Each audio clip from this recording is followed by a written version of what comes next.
আমাদের জীবনের কোনো কিছুই কিন্তু ফিক্সড করা না, শুধু পরিবার ছাড়া। আর এই পরিবারই কিন্তু আমাদের অনেক কিছু বদলে দিতে পারে। তবে আমাদের শুরু থেকে শেষ পর্যন্ত পরিবারের সাথেই থাকতে হয়। বিশেষ করে মেয়েদের তো বিয়ের পরে শ্বশুরবাড়িই নিজের বাড়ি। যে যত কথাই বলুক না কেন, মেয়েদের কোনো বাড়ি হয় না। যেমনই বাড়ি হোক, শ্বশুরবাড়িটাই তো নিজের বাড়ি। যেহেতু আমি মৃত্যুর আগ পর্যন্ত শ্বশুরবাড়িতেই থাকবো, বাবা-মা যেহেতু আমাকে পাঠিয়ে দিয়েছে শ্বশুরবাড়িতে, তাহলে কেন আমি শ্বশুরবাড়িটাকে নিজের বাড়ি মনে করব না? আমাকে কে কি ভাবুক আর না ভাবুক, আমি কিন্তু শ্বশুরবাড়িকেই একদম নিজের বাড়িই মনে করি এবং শ্বশুরবাড়ির প্রতিটা মানুষকেই নিজের মানুষ মনে করি। আস্তে আস্তে তো দিন ফুরিয়ে যাচ্ছে, ছেলে চলে যাবার দিন চলে এসেছে। আর মাত্র কয়েকদিন আছে। ওর সেজো চাচার বাড়িতে গিয়েছিলাম।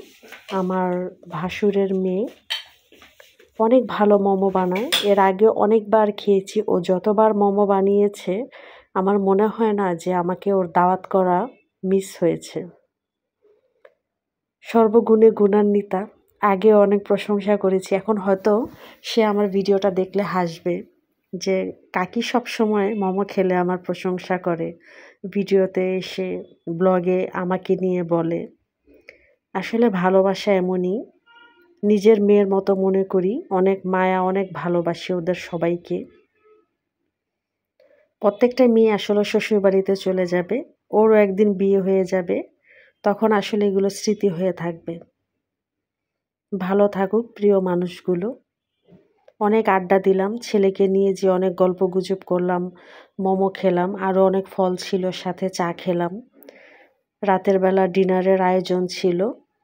গরুর মাংসর তেহারি ছিল, চিকেন ফ্রাই ছিল, সাথে ডিম ছিল। আর এই চিকেন ফ্রাইটাও এই ভাতিজি নিজের হাতে তৈরি করেছে। খাবারগুলো অনেক সুস্বাদু হয়েছিল।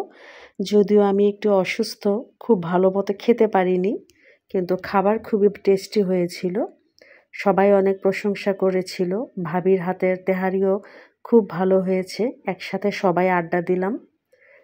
খাওয়া দাওয়া শেষ করে এসে ড্রয়িং রুমে বসলাম। সেখানেও কিছুক্ষণ গল্পগুজব করলাম।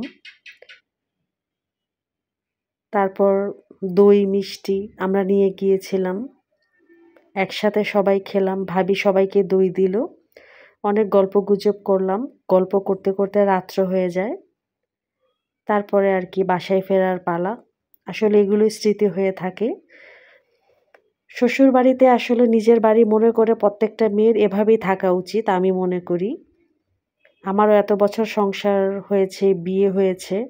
আমি কখনো শ্বশুরবাড়ির কারো সাথেই কখনো আলহামদুলিল্লাহ মুখ কালা করিনি, বা আমার শ্বশুরবাড়ির লোকজনও না। আমি তাদেরকে যেরকম ভালোবাসি, তারাও আমাকে ঠিক সেরকমই ভালোবাসে।